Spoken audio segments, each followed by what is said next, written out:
Šī ir taro prognoze Vēžiem nedēļai no 18. līdz 24. martam. Skatāmies, kas sagaida Vēžus nedēļas sākumā. Mums būs ar 5 kausi. Tā ir mazliet tāda melanholiska kārts, mazliet tāda tā kā vilšanās, varbūt gribējās kaut ko vairāk, cerējāt kaut ko vairāk, bet saņemsiet varbūt ziņu, ka nav īsti tā sanācis, vai arī nespēsiet varbūt izvēlēties, kas tad būtu tas, kas vilšanu nesagādās. Tā kā nedēļas sākums tādās apdomās, pārdomās. Vēžiem nedēļas vidus, ko sola.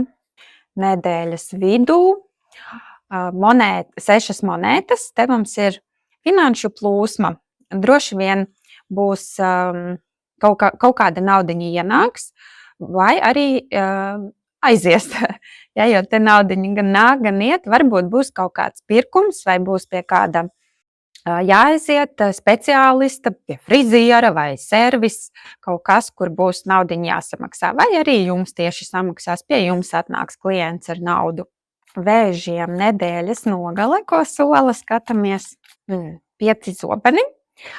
Šeit mums ir pārdomas, apdomāt, izsvērt, izlemt, nevarēs izlemt, kaut kā mazliet līdzīgi ar to pirmo kārti, ka jums gan visa nedēļa būs tādā vibrācijās, ka jums ir jādomā, jāizlem kaut kāds lēmums jāpieņem, un jūs īsti nevarēsiet, kaut kādas domas varbūt traucēs, nāks un ies, un nespēsiet atrast kādu lēmumu izlemt, kādu lēmumu pieņemt, un būs pārdomas. Paskatīsimies vēl vienu kārti, papildus, kā tas viss beigsies, vai tikai būs tās pārdomas.